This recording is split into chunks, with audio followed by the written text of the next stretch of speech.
Wednesday night, it is time. The Metal Summit, as always, your place to be, your collection of the Island of Misfit Toys. And we appreciate you guys, as always, tuning in with us. I'm Jay. I got Psycho Steve. I got Angel Alamo. I got Jason. We got Bobby Dreyer back in the house for us tonight. But the fact of the matter is, we're secondary because what it comes up to is, first of all, it comes to the fans. Second of all, it comes to our guests. And we're joined this evening by the one and only Lonnie Hammer. Hammer down hard. Thank you so much, brother. Boy, thanks for having me on. Appreciate it. Yeah, absolutely. Thank you for your patience. No problem, man. Really appreciate you taking a little bit of time to talk with us, man. And first and foremost, let us know exactly what was going on with you. What was Hammer Down Hard doing right before it got a little sad, and what did you do during the time? Man, we were doing a rehearsing and stuff. We had a bunch of shows coming up with some festivals. And then all of a sudden everything went down south when all the COVID stuff started happening. So we just had to change gears like everybody. It was, I mean, at the time back in March, you know, nobody knew what was going on. So we just kind of like changed gears. We started working on some, we're putting a video for the single Cephalopod that just came out on the last record, Madness Serves Me Well. And we did a lyric video for Bleeding Out, which is already up. We're doing one for a song off the first record, actually. Being is that we're not playing live, we put a bunch of like photos and stuff that we had when we were on the road, took some live shots and stuff, and we're making a, that should be out here in the next week or so. But, you know, we're just like changing gears like everybody. I mean, it's kind of a crazy time. Absolutely, for sure, man. So you're coming off your first album release into your second album release, which is out right now. So even though it's a little bit on the delay, but we're having you on for the first time on our show. So congratulations are in order for the release of your second record, man. And now 2 albums in. How are you feeling? How's the band been progressing in your eyes? And how does it feel to get out from behind the kit? Well, to answer your second question is getting out from behind a kit was actually I love it. You know, behind a kit, you're like behind this drum curtain, and now that I'm up front, you know, it just took a little while for me to get acclimated to be without the drum set there, but I love it because you can interact with the fans a lot better, and I don't have to, you know, it's just a lot easier sound checking and stuff. You know, it's just.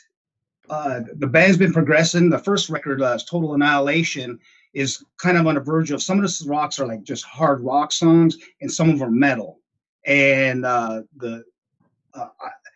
me and Justin Reimer wrote everything on the record, on both records. And when we came out and did the second record, Madness Serves Me Well, I wanted to get heavier because I really love a lot of European bands, and I just like heavier stuff. I'm geared up for that. You know, I've done a lot of everything in my entire career, and I don't know.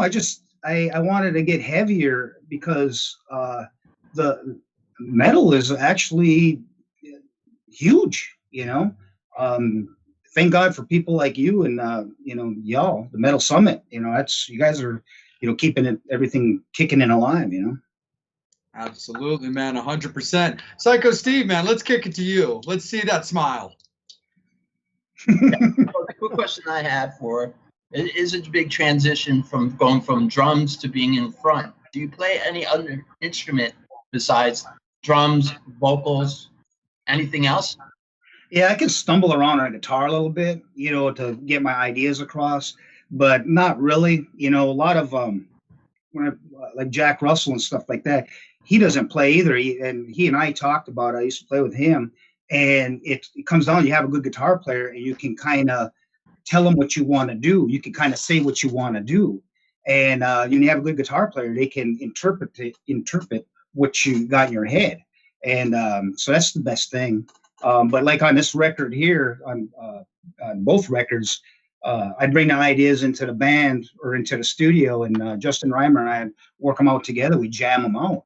And it's pretty, you know, we never like, I don't write a lot of stuff way in advance, like a lot of musicians and stuff will write stuff. Oh, I wrote for a year and have 20, 30, 100 songs and stuff like that. I come in a studio and me and Justin, I go, hey, this is the idea I want to do. And we start working on it. I get on a drum kit, he picks up a guitar, we just start jamming it. And then once we get the skeleton of what we want, and we just do scratch tracks, then I take that and I went back to the house and I work on my drum parts for the records and stuff. But I just, it's changing over from being a drummer to frontman. What I found out most satisfying is being a lyricist. I find that really genuinely, it's true. You put your emotion, you can put it out, and the meanings away. When I write the song, might mean something to me, but a lot of the fans and friends and stuff go, "Hey, did you write about this?" And I'm going, "Well, yeah, sure. It is whatever you want it to be." But I find it so satisfying to be able to actually write lyrics now. Because life is tough and has great things happening and some bad things. But it seems like the bigger you get, everything levels out. The bigger the problems, But that's no different for me as it is anybody in the world, Wow. Absolutely, 100%. So I usually have a relative order that I like to do this, but I feel like I haven't heard from somebody in a minute. So Bobby, let's give it over to you, buddy.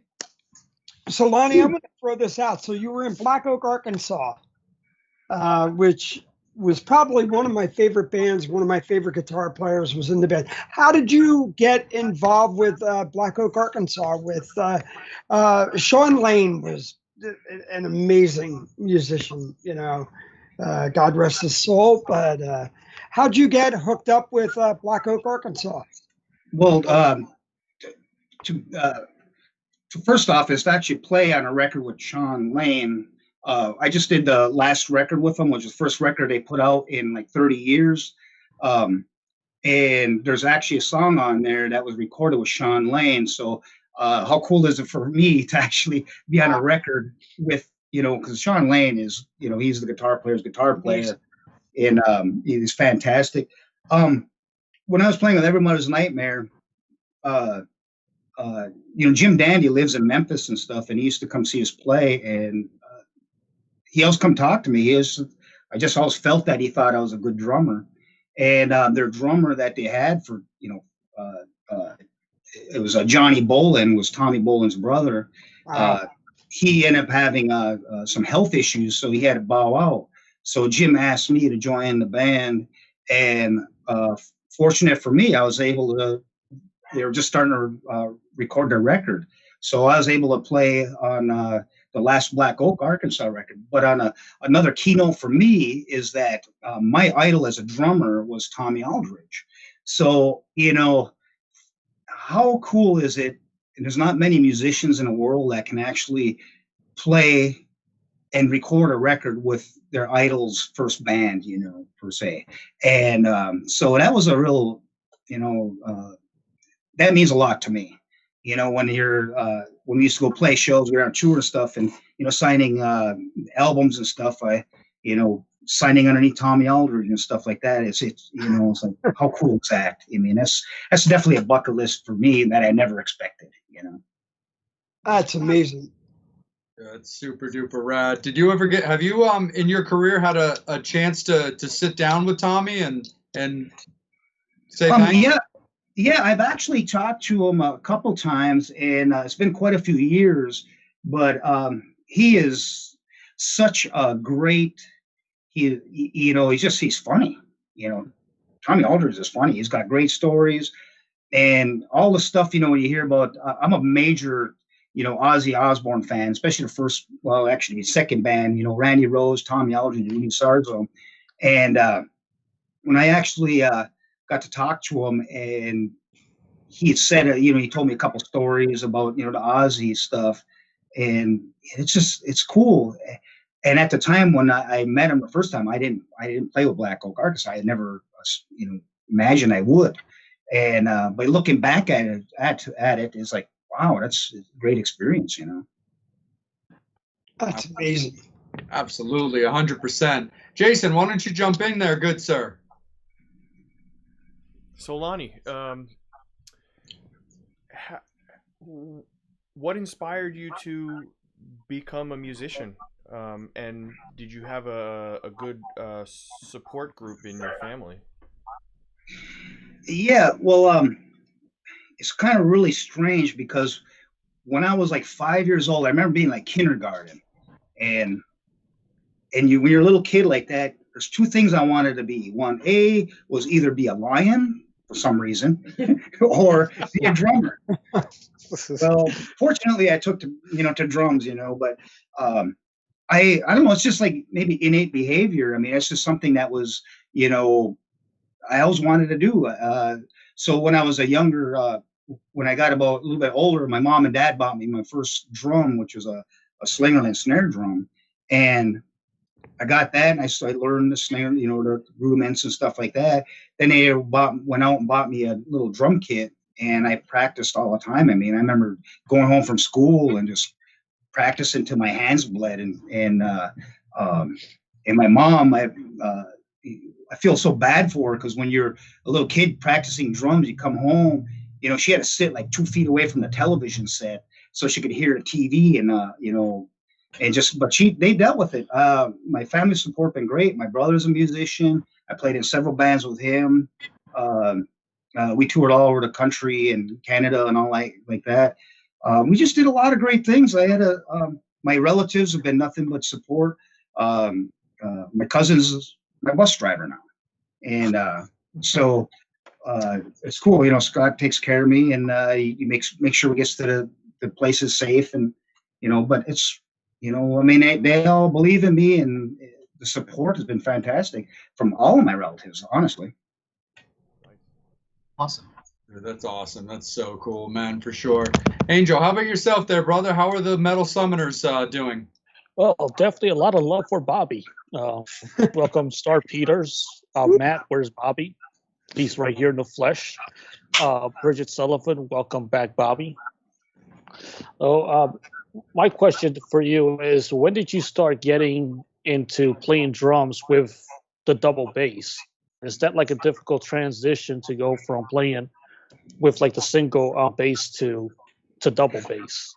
Yeah, it was a pain in my ass.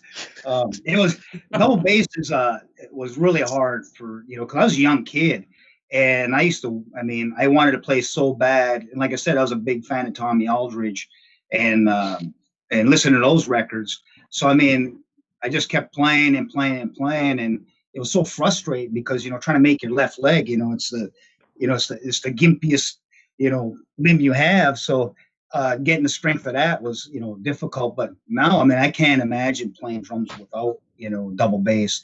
I don't even like to play double pedal. I also actually like to have two kick drums when I do play because I don't know, just well, first off, A, it looks cooler. B, they have different tones to it, so you can actually tell. You can tell the difference between, because no matter how much you tune it, you try those when you're younger. I was trying to get every drum, both kick drums that sound exactly the same. But the beauty of it, they don't sound the same, so it adds that much more dimension to what you're doing. So, but yeah, it was frustrating. But now, I mean, it's just it's a way of life for me, and I can't imagine not playing double bass when I do play drums. By the way, I haven't really played much in probably the last year. I think the last, like I mean, when I recorded the Madness, a lot of double bass stuff in there. Like Dark Side of Heaven, and that's pretty a lot of double bass and a lot of fast double bass. And I wrote that song about my father, and my father had passed away like a month or two before I actually went in the studio. So I wrote the lyrics about going through the issues. I went up back home for a month and took care of him for the last couple of weeks of his life, and then I stayed a couple of weeks later to help my mom get, those who had, I mean, everybody knows you have somebody pass away. There's a lot of, paperwork and stuff you got to do. And it was a pretty tough time, and I'm really proud of those lyrics. Dark Side of Heaven means a lot to me. I can almost tell you it's almost in code, but it touches, I have so many people say it touches them because most people have gone through something like that, or taking care of a loved one. And no matter what you do, it doesn't matter. And, no, and one of the lines I keep going back to is, no point of feeling English, no point of second guessing, Dark side, because if you're trying to help somebody, you always like second guess, like, well, maybe if I did this, they would live longer. And you can't, you can't change, it's inevitable. Absolutely. Yep. Oh, for sure, 100%. We touched a little bit pretty quick on you coming out from the kid and being the front man of this band, and also with a band that's part of like your namesake as well. But you also touched on already some of the other bands that you had played with, because you played with Jack Russell's Great White, you played with EMN. What was it about those bands that had a specific front man for them that you learned or took away to front your own band? And were there also things that you saw in those guys that you thought, you didn't see in a front man that you could put forward? Great question, honestly. Thanks, Jay. Both, because being a drummer, I sit back there, and when you're a front man, when they're singing up, they're doing a thing, they're focusing on this and that. Sometimes when you're a front man too, your vocals can go out, so they're worried about other stuff. But I was always a guy, most bands I've been in, I've always been the kind of the manager type guy, and a lot of drummers are. I don't know, we're just hardwired that way or whatever. But I'd be sitting back there and telling the vocals, tell about the merch, because a lot of times they have a tendency to forget about that. And there's a lot of great things. I mean, look, I played with a lot of great musicians in my lifetime, and like Jim Dandy was like the greatest front man of, I mean, he's the one that David Lee Roth got all his moves from, stuff like that. But the way he talks, and sings, it's almost like stories. For me to be influenced by just the essence of what Jim Dandy is, as well as Ricky Lee Reynolds, a guitar player, you learn from that. But the other thing you learn a lot is about the business itself. Anybody that's played music, there's so many pitfalls in it. People think the band gets together and everything's smooth, everything hangs out and stuff like that. Man, you do. I mean, I've been in bands where the guy would be late at practice at his own house. He'd be upstairs for 2 hours late, come down to rehearsal. And I mean, just so many pitfalls of stuff you got to deal with. And a lot of people say my patience, I got great patience and a great understanding about the music industry itself. But to answer your question, yeah, I picked the good things they've done, and there's a lot of bad things I think that I felt I could improve on from my standpoint, but look, everybody's their own individual, but like Jack Russell, I mean, that guy, when he sang, I mean, he's fantastic, and he's such a really, he's a really cool guy, but he actually sings really well no matter what. He's got that voice. He knows how to work his voice. He knows how not to work it so he don't damage it and stuff like that. But he's on point every time he plays. So I mean, but I do love being up front now. I learned as much as I could from everybody, and good or bad. Absolutely, for sure. There's that old saying, man, got the best seat in the house between the guitar and the bass. Absolutely. Absolutely, brother. One more thing, man. Where I learned a lot too was like our first record, we did Total Annihilation, and we had a lot of guest stars playing that record. And that was this, Hammer Down Hard. It was just basically my manager, Kim Alagreza, I said, hey, by the way, we booked Rockfest. I called up Rockfest, and we're playing Rockfest next year. And she goes, really? And this is right after I changed from playing with EMN. I was doing my own thing. And she goes, okay. And I said, by that time, I mean, when I booked it, all I had was the name Hammer Down Hard. I didn't have any songs. I didn't write anything. It was just the band name. I called him up and said, and my name, I booked it on my own merit. I said, man, I want to play Rockfest. He goes, okay. Or no, what I said is, hey, I got this new band called Hammer Down Hard. I want to play Rockfest. He goes, all right. Send me an email requesting you want to play. So I did. And he goes, you're in. And my first show that I booked was, the lineup was on the main stage for that night was Hammer Down Hard, Autograph, Skid Row, and Ace Frehley. And and you had so I booked that gig, and Kim, my manager, goes, okay. I said, by the way, Kim, I said, I'm not playing drums, I'm singing. She never heard me sing a note in my life, and other than background, hearing me background stuff. But you know what? That she believed in me enough, and she knows how my drive, and I'm well versed in the music industry. And she said, all right, I'm going to see if I can make it work. And she also told me later, my mind's going a million miles a second, going, oh my God, I hope he can sing. I hope he can sing. I hope he can sing. So we did the pilot song, which was Who I Am. And we went in and did that. And me and Justin wrote it.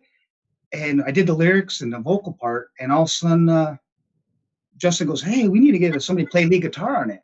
So we're both friends with with Zach Myers from Shinedown. So he texted Zach Myers. He goes, hey man, I'm doing this new record with Lonnie Hammer. He's doing a solo record. He goes, all right.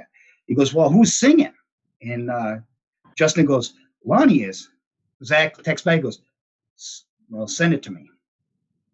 He sent it to him. About 10 minutes later, Zach goes, when do you want me in the studio? So I feel I got his blessing on that, But yeah, we had the guy Zach Myers from Shinedown. We had Brian Quinn from Candlebox, Wayne Phoenix from Saliva, Tony Montana from Great White played on her. Luke Kavoris from the band Riot, which influenced the Big Four. He played on her. He actually died of, from my understanding, when COVID first popped out. 2 weeks into it, Kim called me up and said that Lou passed away. Wow. And he had just gotten Riot back together because they had just re-recorded Swords and Tequila. And they had this European tour going on, stuff like that. But he had passed away from COVID. But yeah, he played on there, and Donnie Wayne Smith, he played with Winger too. He played on it. But anyways, it's just I learned from everybody. Yeah, man. Dude, that's rad. Yeah, first show on Rockfest. Yeah, Autograph, Ace Frehley, and Skid Row. Yeah, no pressure there, Lonnie.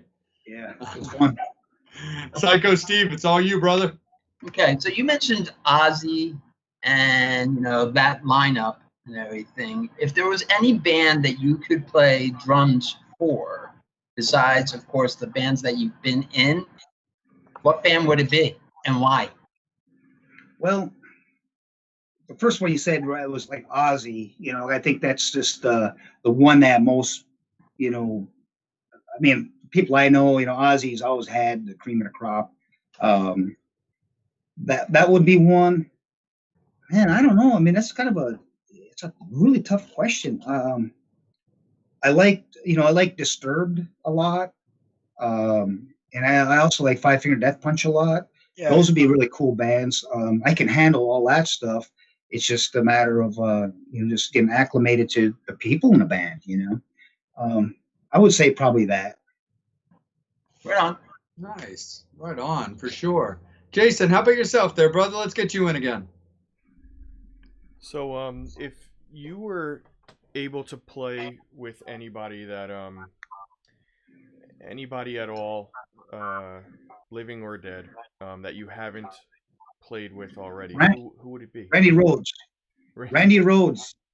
And number 2 would be Sean Lane. I played with him on record. Yeah. But I would say Randy Rhoads. I would, that's a pretty common answer, I think, for most musicians. It's amazing how somebody could influence the music of generations that much for dying at 24. I would like to sit down and if I was able to write with people, that would be a cool thing. I would like to write with somebody like Dave Grohl, or even some of the people from like Arch Enemy or something like that. You know, I like that kind of stuff. I think at this point in my career, it's more of a writing thing than just playing with people. I just like writing music, and I think I've tapped into something that I really enjoy doing, like lyrically. But that's pretty much my question, my answer for your questions. Oh, nice, man. Right on. Bobby, it's all you, bud. All right. So, Lonnie, you seem like you're in pretty good company. So, you're doing something that isn't too unique with being a drummer who's a singer. You said you stepped out of the kit, but would you ever think of going back behind the kit and singing similar to Roger Taylor, Phil Collin, Leon Helms, the people, Don Henley, the people who said, I don't need to be the front guy. I could sit back here and keep the groove with, a mic in my face.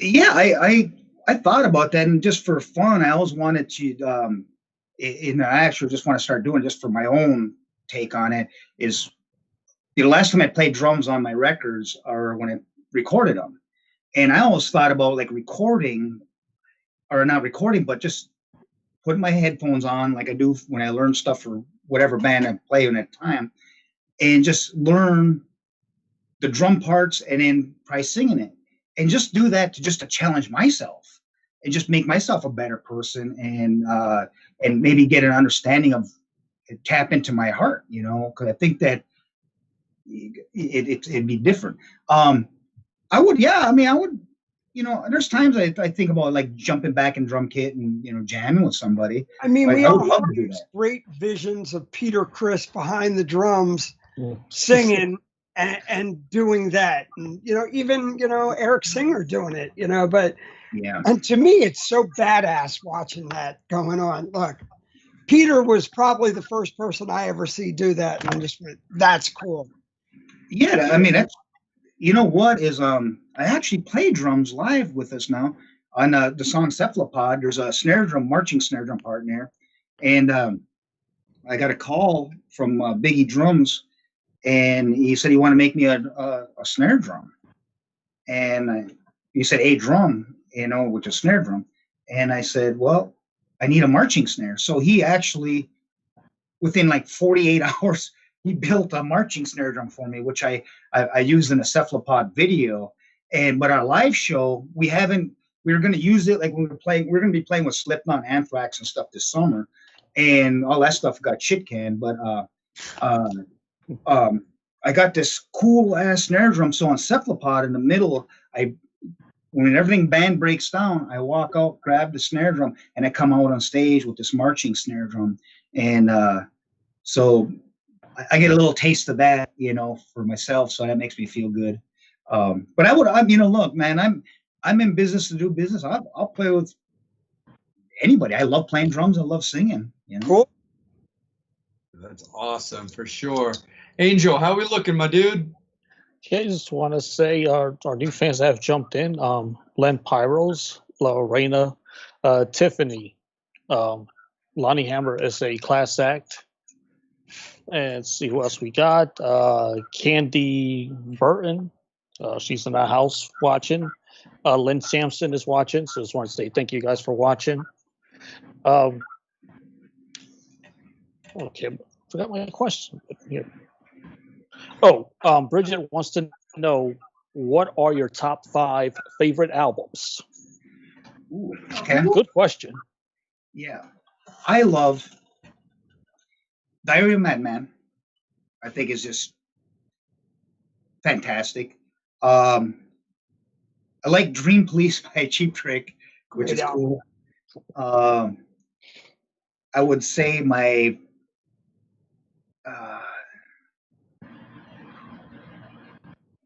I would have to say probably Van Halen's first record was fantastic, And then I would say we're getting closer.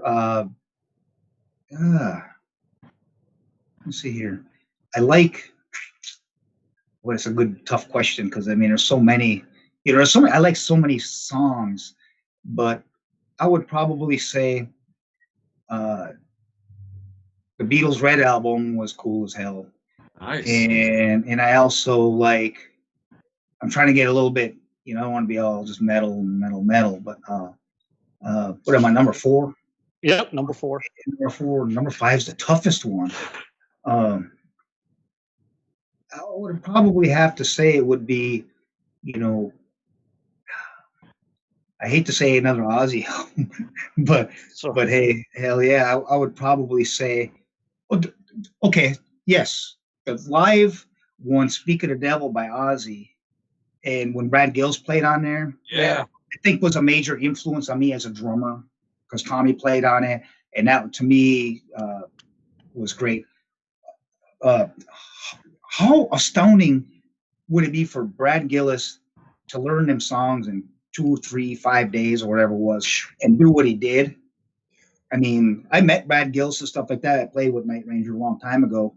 And I mean, how incredible to fill the shoes of, Randy Rhoads and do that, you know, Brad Gillis on that one. It's insane. I wouldn't want that gig. Speaking of pressure. No pressure. There's no bloody pressure there, Brad.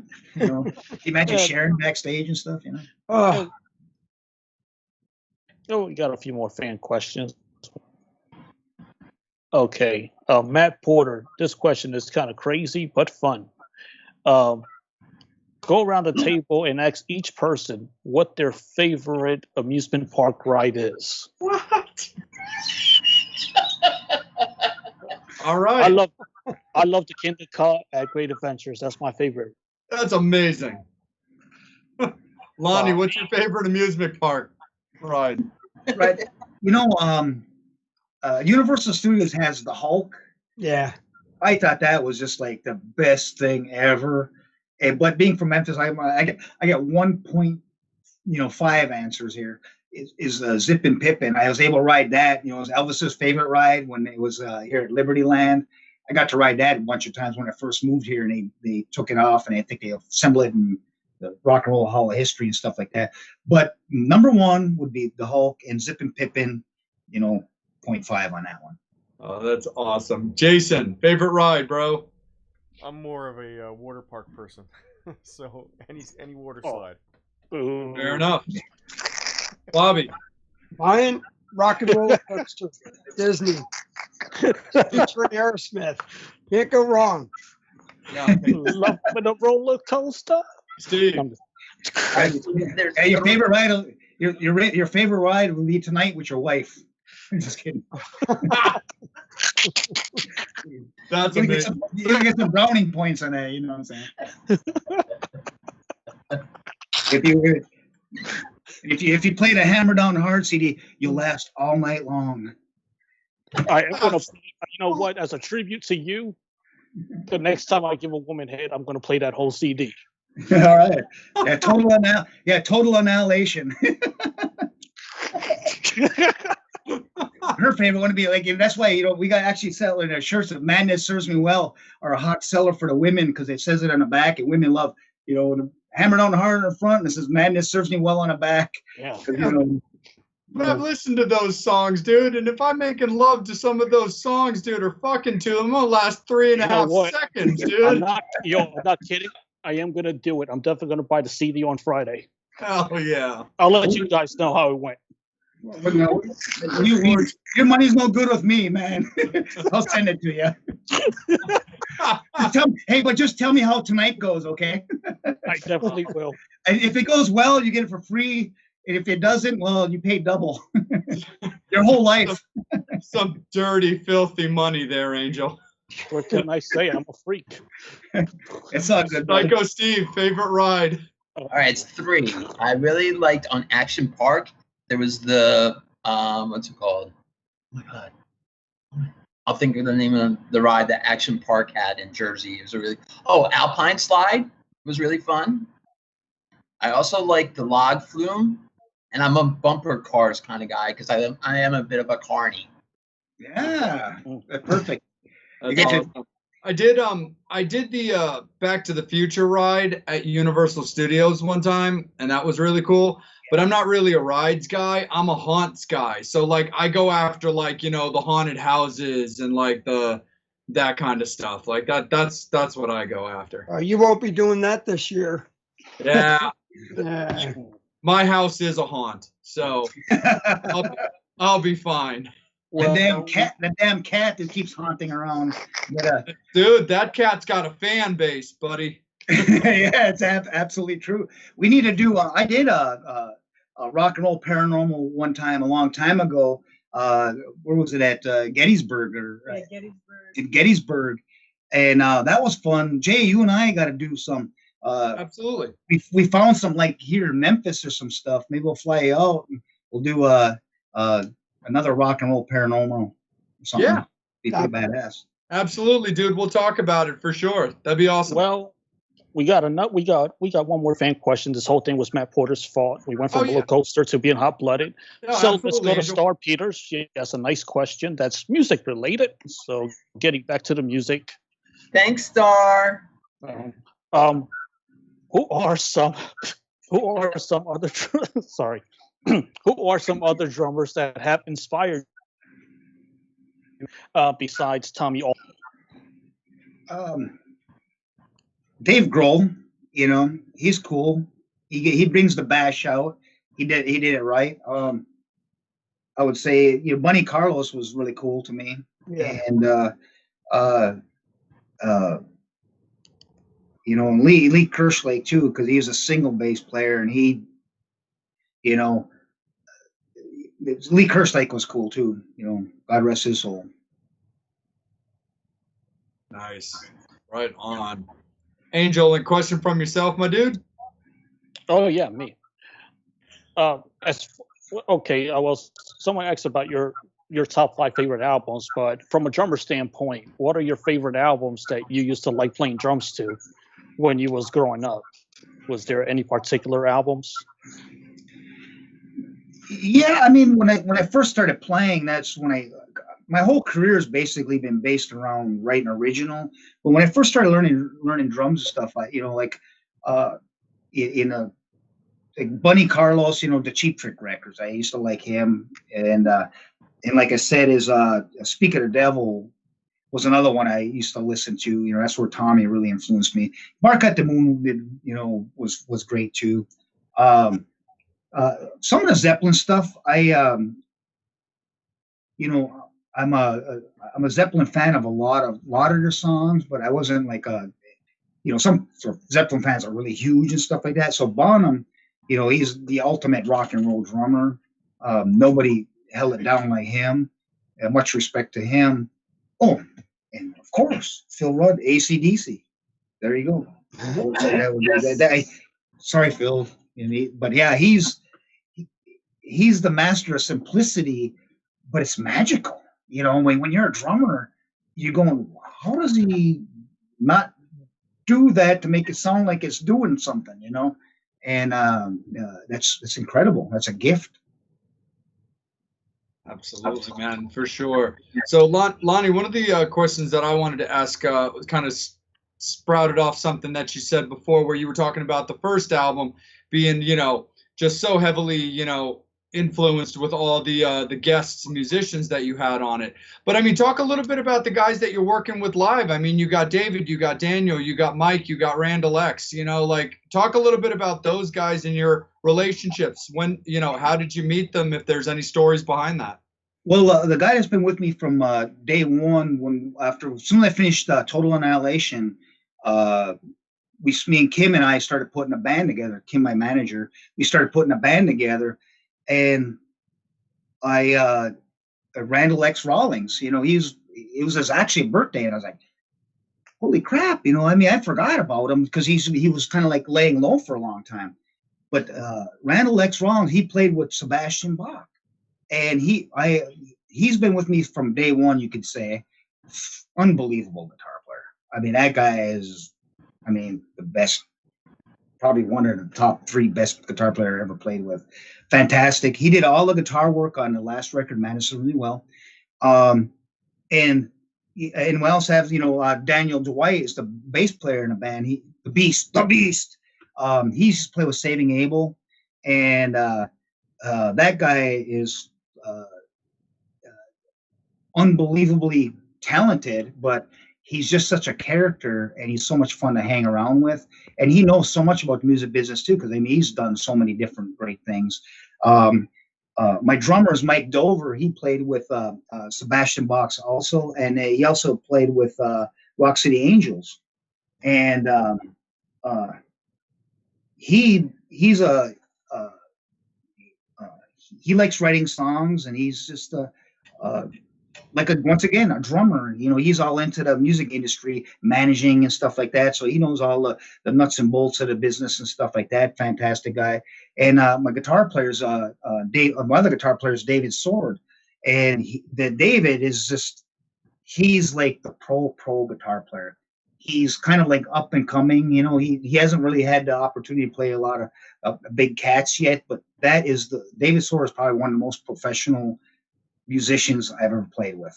He's on time, knows his parts flawlessly, super cool, understands everything, and he's in his live show is incredible. But I mean, how lucky am I to have such a crop of great artists in this area?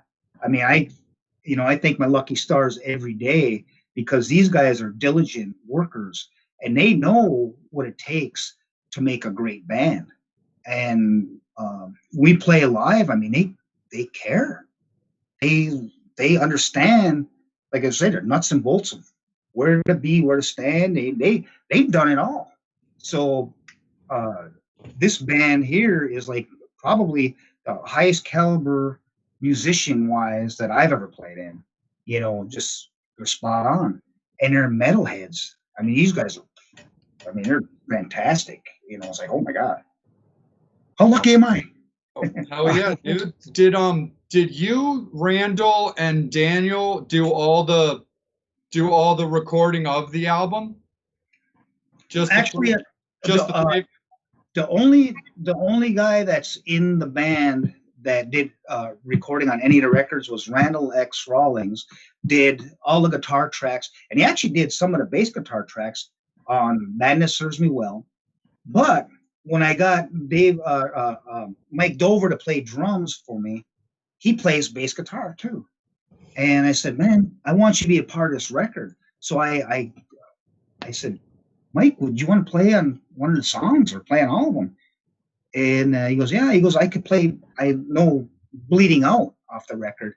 So my drummer actually plays the bass guitar part on the song Bleeding Out on Madness Serves Me Well. So nice. He always says, he always told me, he goes, that was like a cool moment for him. He said that you asked me to play on this record, whatever it was, just to be a part of it. And all the drum parts were already done. I had done all those, but I found a spot for him to do something, and it meant a lot for me to have him play on it. And he said that it meant a lot to him too. He goes, you know what, that was really cool of you to do that. Absolutely. No, for sure, man. Bobby, let's kick it over to you, bro. So when you're behind the kit, do you go for more style or substance? And when I mean that, look, we've seen a lot of Flash players, Zoltan Chaney, which is a show in himself. Yes, absolutely. Nico McBrain.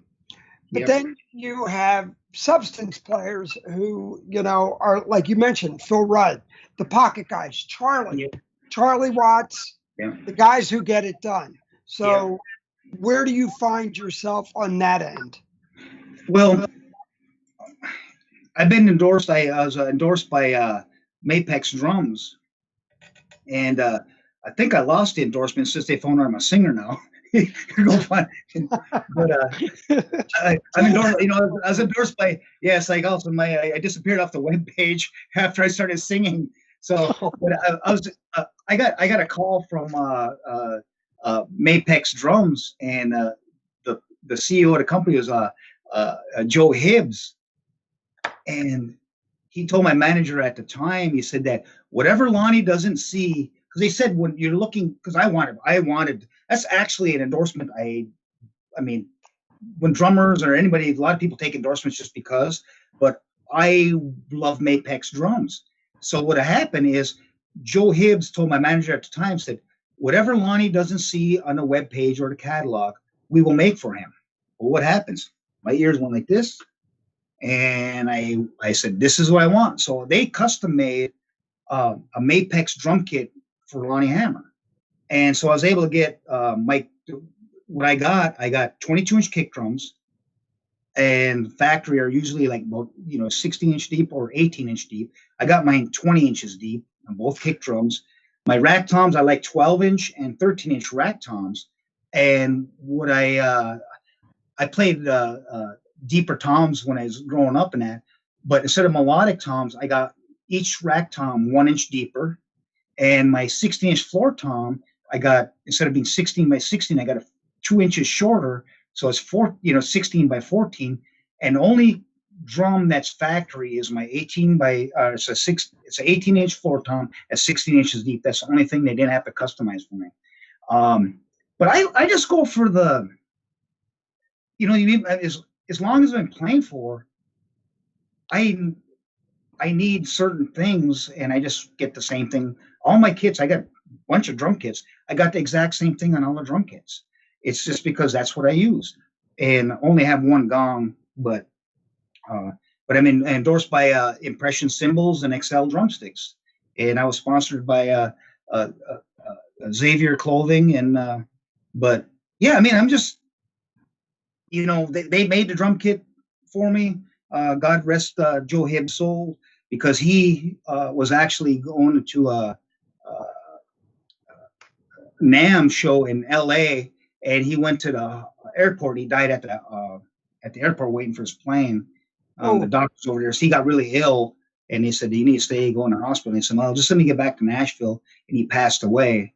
So every now and then I listen to the voicemail from him when I was invited to the Mapex family, him telling me, welcome to the Mapex drum family, and so excited to have you on, stuff like that. I still have his message on my phone. But when you're playing for a song, are you going for flash? Or are you going, okay, I'm going to keep this right down the road? Well, I can do all kinds of different things. I don't know if you've seen any of my videos I've done, but first and foremost, when you're a drummer, your job is to keep the machine in sync.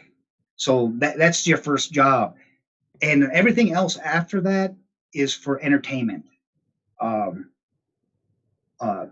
When I write records and stuff like that, I write basically the best songs I can write for myself, and hopefully other people like it. When you play live shows, these people are coming to entertain you.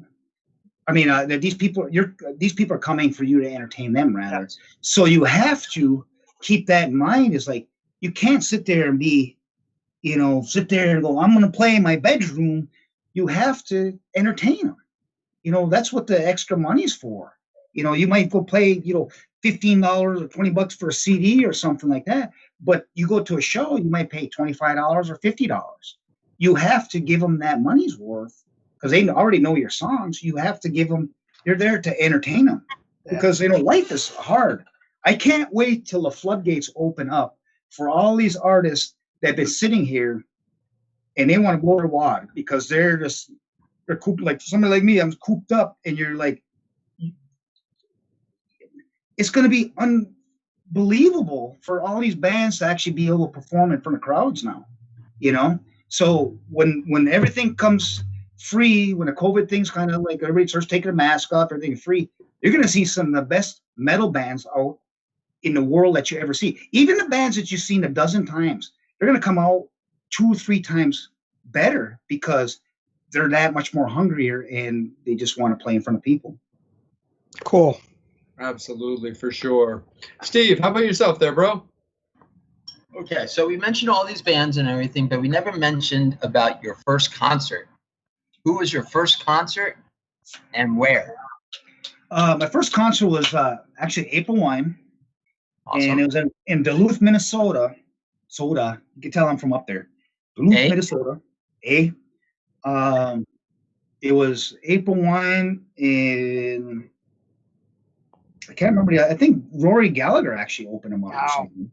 Wow. Man, Oh, what year was this? Pardon me? What year was this? Shit, probably in the early 80s or something. Nice. Probably the early 80s. I was -2. Awesome. But no, it's probably early 80s. Yeah, Rory Gallagher. I mean, he passed away too. And my second concert, I think, was like I think it was Cheap Trick, and it was like with Crocus and Saxon open up for him. Wow. And go, you know. But there's so much these new metal bands. Can you believe? You see the talent out there? The new music is upper level. It's it's top shelf. Because these people, I mean, they do it because they love it. A lot of back in the days, people are doing stuff just for money. Nowadays, you have to do it for just being an artist. That's what it is. It's just that's what I like Semblant. One of the hottest chicks in metal. I love Arch Enemy. And there's so many great bands out there. Metal and hard rock is actually on the uprise. People don't understand that there is a major wave of good stuff going on. Absolutely. Actually, that's one thing I've had like conversations with a lot of people about is with all this downtime, like, I mean, all music genres, but definitely, especially with rock and metal because it's so fueled by live. But dude, 2021 and to a certain degree 2022 are shaping up to have some of the straight up most dick hard albums we might have ever heard because these guys have had the time to really polish them. Not rushed yet, or not being rushed to do stuff. Yeah. And it's just like I said, when these bands come out, what they're doing is just rehearsing. You get some of them do their live acoustic thing, which I'm kind of over all that stuff, But then everybody's doing these live streaming and stuff that's cool. But these bands are woodshedding it. And when you're a musician, you understand that how much these people want to play out, and when it finally opens up, these bands, you need to get your tickets now because you're going to be, if you pay $100 a ticket, you're going to get yourself a $500 show. Yeah. No, 100% for sure. So before I kick it up to Jason, I'm just going to take a quick second to just give a shout out to some of our sponsors. Thank those guys for always being involved with us. Levy Metal Enterprises, who does custom guitars and stage props. We appreciate Bradley and Bradley Entertainment and Don Hahn for being involved with us as well. Always want to give a shout out to Saren at Twisted Vines, who does horror decor out of Rhode Island. We appreciate her so much. And also we want to thank Mark and Janet for Rock and Horror Apparel, who were guests recently on the show as well, who always do all the crazy clothes that I'm always, wearing and stuff. But we're, in talks with those guys as well. But it's such a tight-knit family, and we appreciate all those guys and gals so much for being involved with us and allowing to help us put this out to the fans. And on that same note, anybody who wants to be involved with us, we're happy to talk to you guys. If you don't think you're quite right for us, well, let's decide that as a family. Get in contact with us. We'll talk about it. Get in contact with me, Steve, Angel, Bobby, Jason, any of the guys, or write the page, and we'll hash it out and we'll talk. This is, it's a metal family, and we're happy to be involved with everybody. So we definitely appreciate everything. Again, this is a show that's completely driven by the fans, and we really appreciate all of the Metal Summoners for always tuning in every week. And on that note, Jason, take it away, bro. So Lonnie, if not music, what else would you be doing? Driving a dump truck. I don't know. I mean, I like building stuff. I really like, like I said, is like I live in a pretty kick-ass house, but I built like half of it. It's like, I just like building stuff, and I designed it myself. And finally, like 5 years ago, I just kept on building more and more and doing stuff. And I said, you know what? You have to start enjoying life, what you got. So I stopped doing less, because the more stuff you have, the more maintenance you got. I own my own tour bus. I named her Christine. As a matter of fact, my a record on my first song, record on my first record, one of the songs, my first record, excuse me, is I got a song called Christine. A lot of people think it's about a girl, but it's actually about my tour bus, and but the thing is, this maintenance on stuff. People understand, when you own that stuff, you're worried about making the next show, because it doesn't matter how old the bus is or how new the bus is, they have problems. Always blowouts, or the AC goes out, or something, the drive shaft breaks or something like that. That's a lot of pressure to have. And but I just learned to just, as I'm getting older, I stopped trying to do more stuff and just start enjoying what I already have. But to answer your question again, is like, I think I like woodworking, I like building stuff, and it's fun for me. I like to design, architecture and houses and stuff like that. I just like to make the coolest man cave out there, and that's how I feel about life. Have you ever? And I like to drink beer too. Nice. Just to hammer down hard beer. Just to hammer down hard, yeah. Story of my life. Just to expand on that a little bit, would you ever, or have you ever considered building your own instruments? I've actually been approached with that before, like making my own drums and stuff. I don't think so. Even drumsticks and stuff like that. Look, I always leave it to the pros. Even like studios, I get asked questions. Somebody, hey, you got your own home studio? No, I don't. Because anything I do would be substandard. I'm not going to record a record. Because there's pros that do that.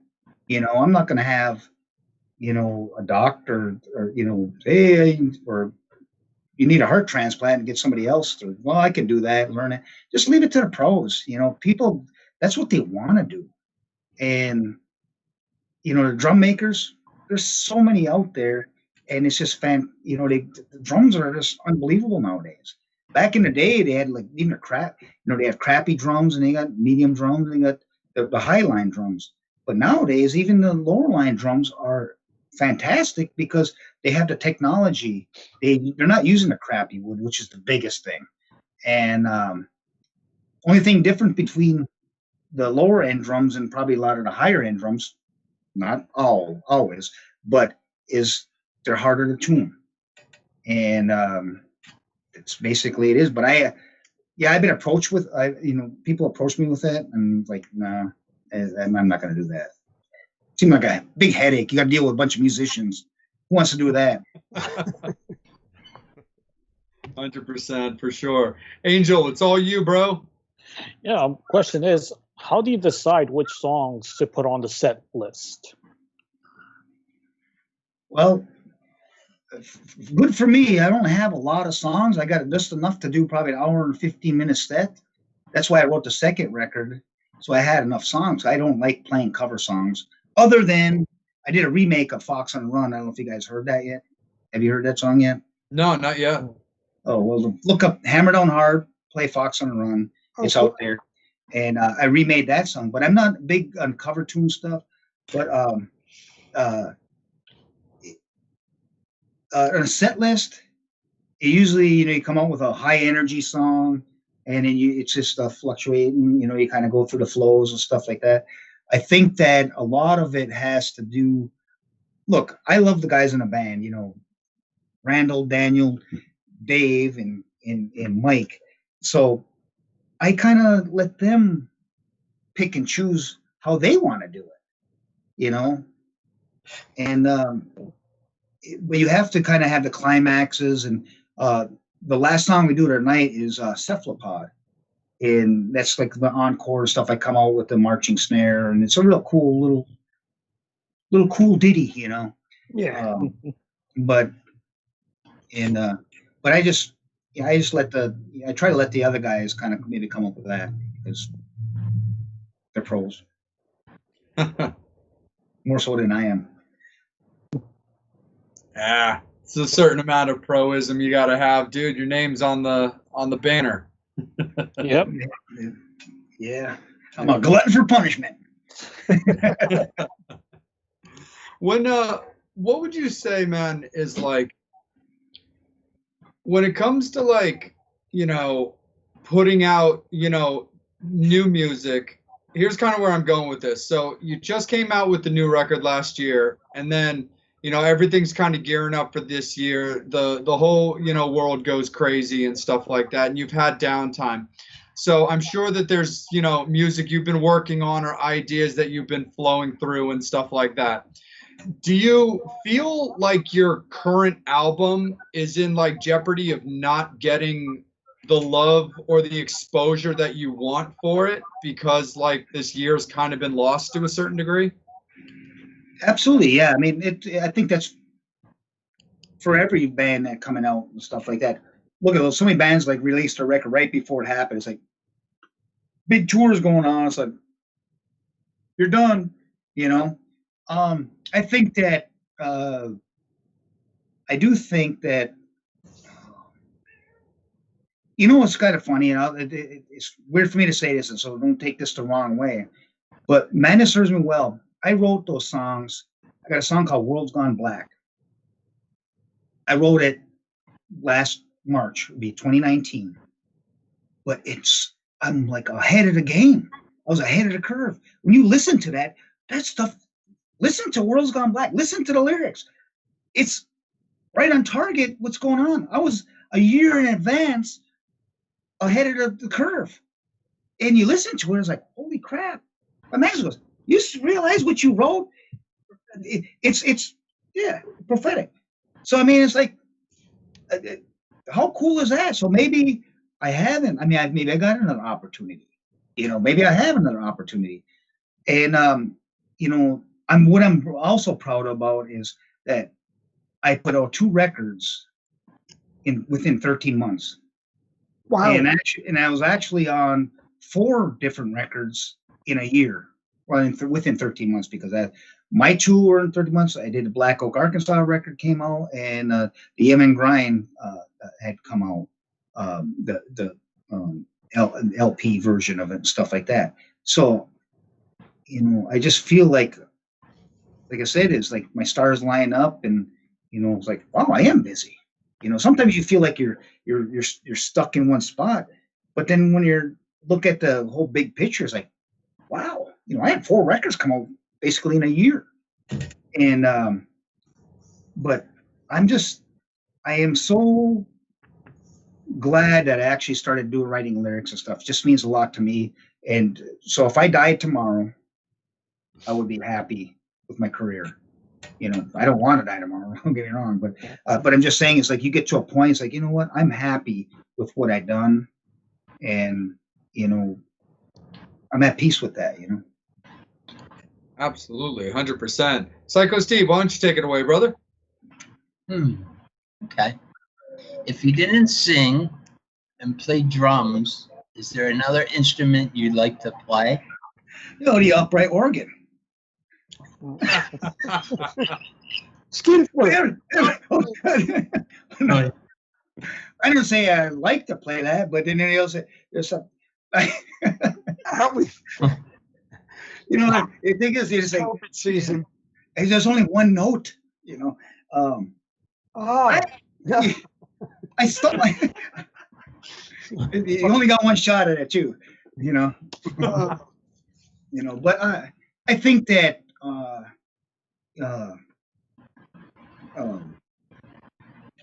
don't know. I stumbled on a guitar. I wish I was better at the guitar, you know, just for the songwriting purposes. But I don't know. You play guitar? Do you play anything? No. I have the perfect face for radio. I stay with radio. Are you wearing pants? Are you wearing pants? He Yes. gets asked that a lot. I know, that's absolutely right. Most drummers don't. True. It's great. I mean, the thing is, you go through life, you have to understand that you have to, start enjoying it, and thank God for, people like you, like the Metal Summit and stuff like that, because that's why the music industry is so strong for hard rock and metal is you guys make an impact, people watch you guys. Oh yeah, we're not stopping. We're finicky. We grow on you like a rash, and A fungus among us. Among us. no, like the show's been good to us. The fans have been phenomenal, and we really dig, man, because the fact of the matter is it's fun, it's flirty. We get to talk to you about where you've been and where you're going and what you're doing now. It's always great conversation, dude. We're happy to do it, man. Yeah, I'm getting real frustrated with, and I think everybody is, the pop music scene is just like overwhelming. It's just, and it's a facade. Yeah. The stuff is crap. But you know why I think it's crap?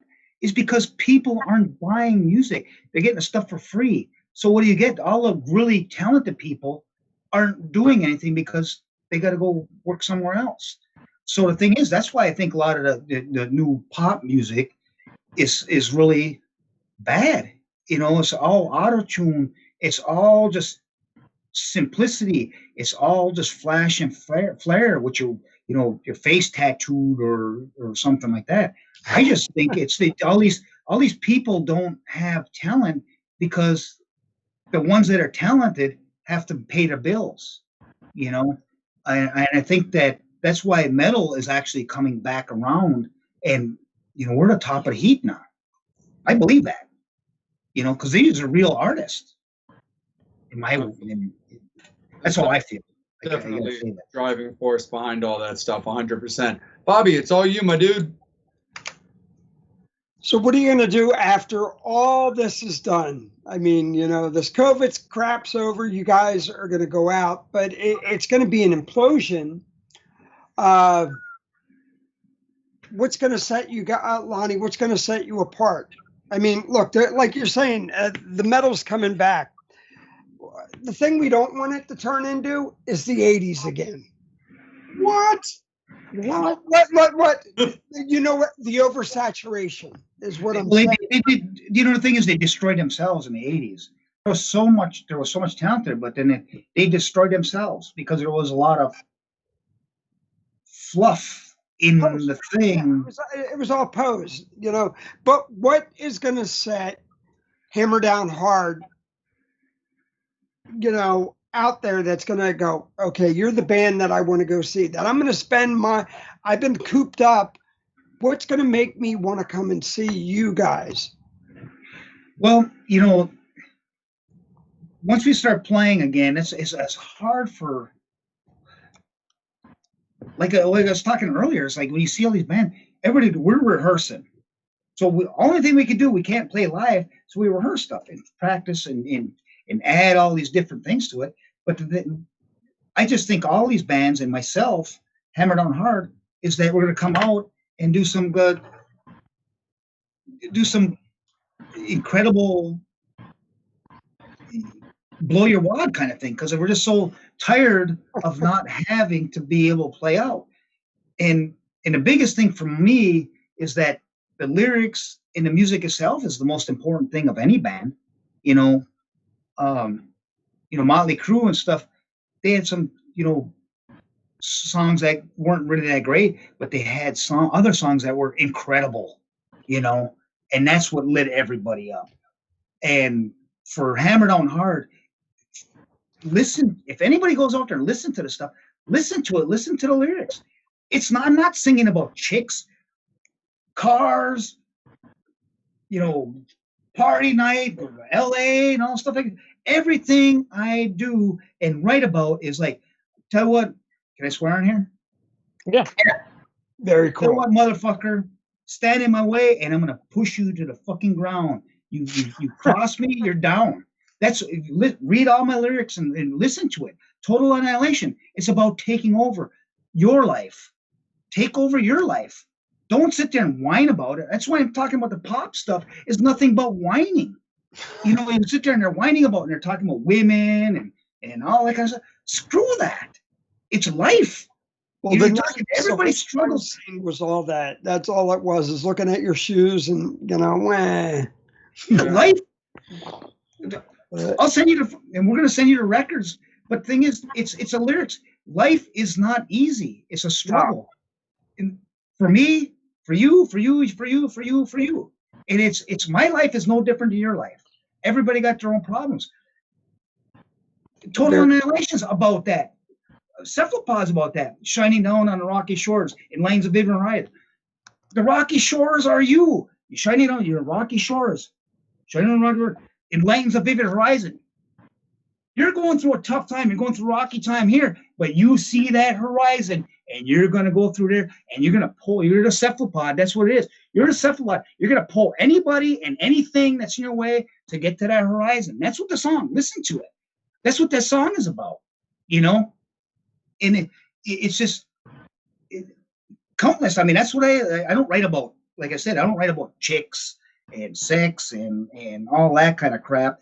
We all go through it. Love. It's not that, it's about persevering everything. That's what music is. I put the song.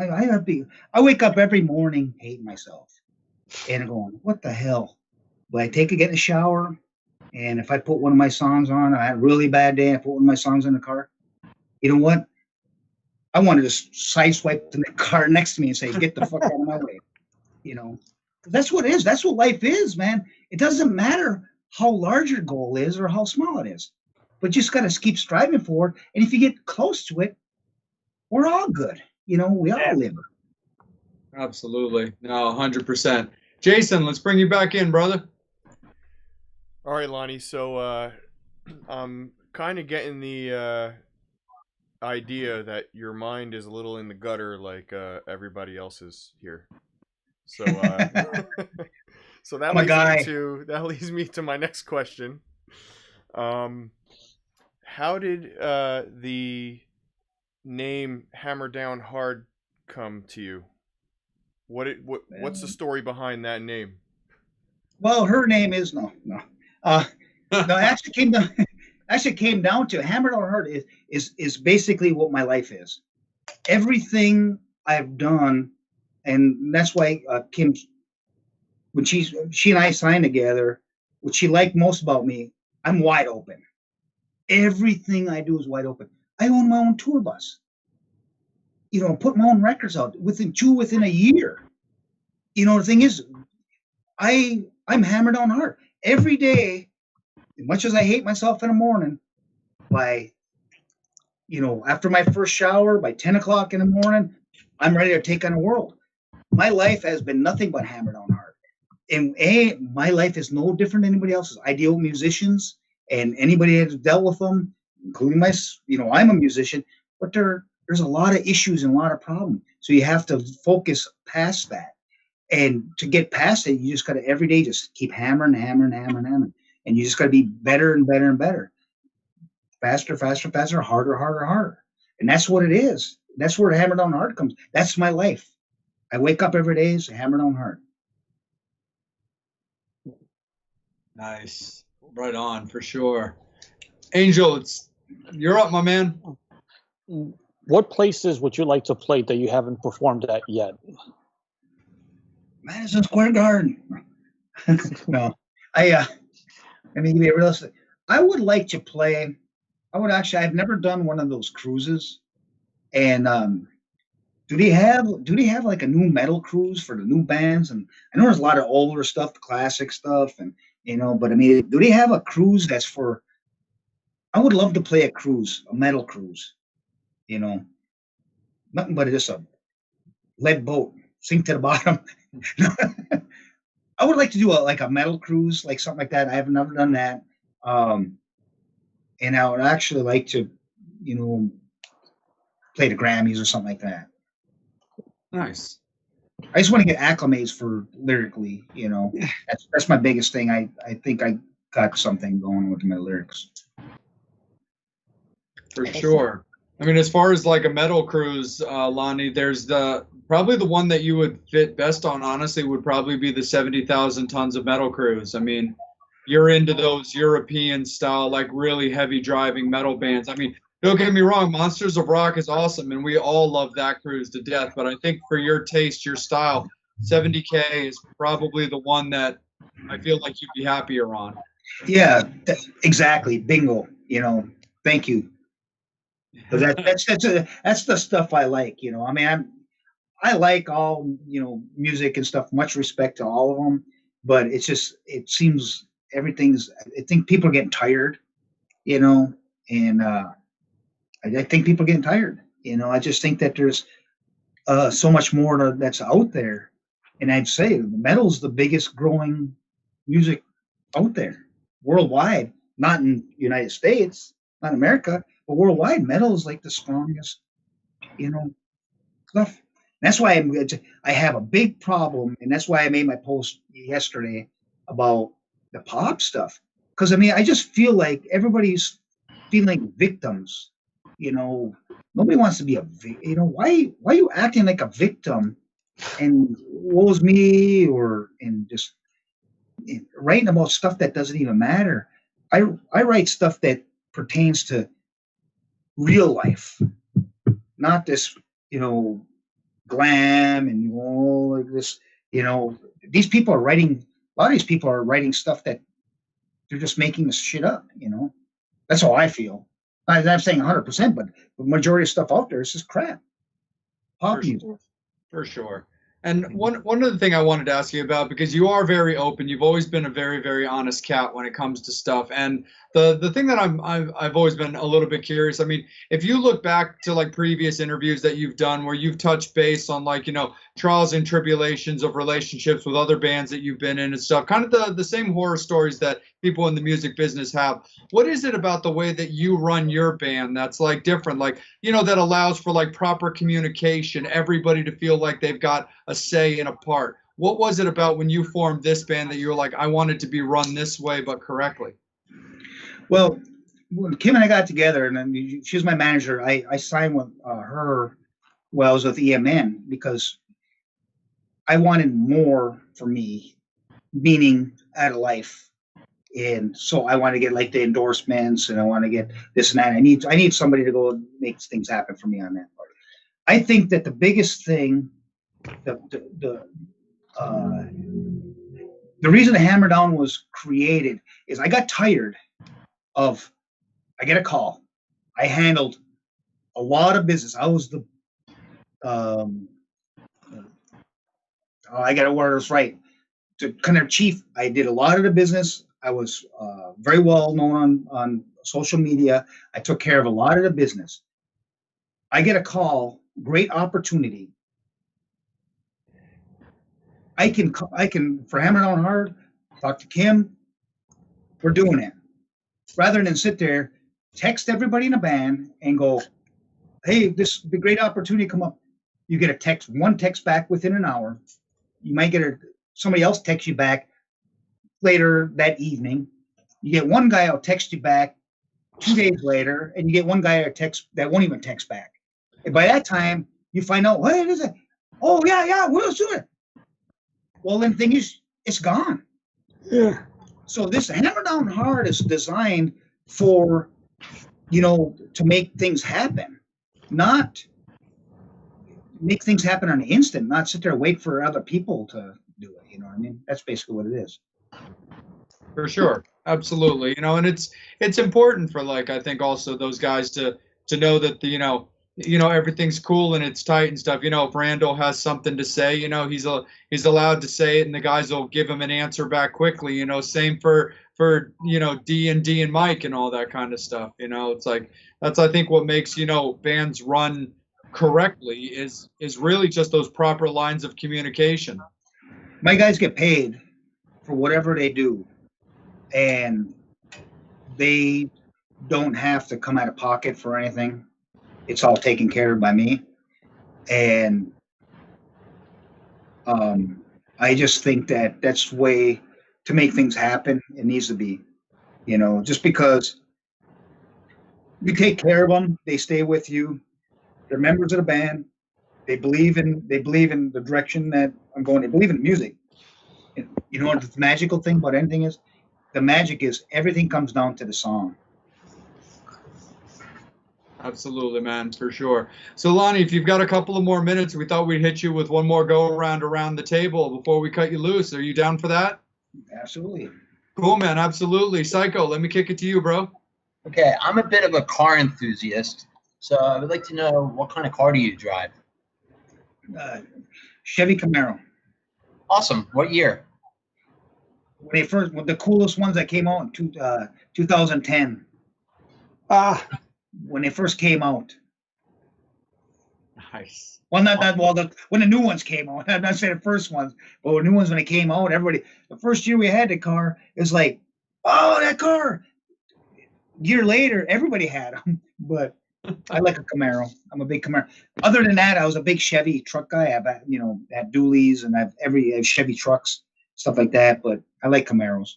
I just still think they're badass. Some people like the Mustangs and that. I'm not a big Mustang guy. For some reason, the style don't appeal to me. Camaro seems so squashed down and just mean. I like that. Nice. Right on. Bobby, it's all you.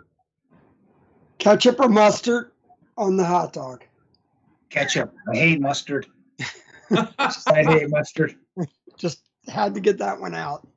I might as well have a chick puke on my back.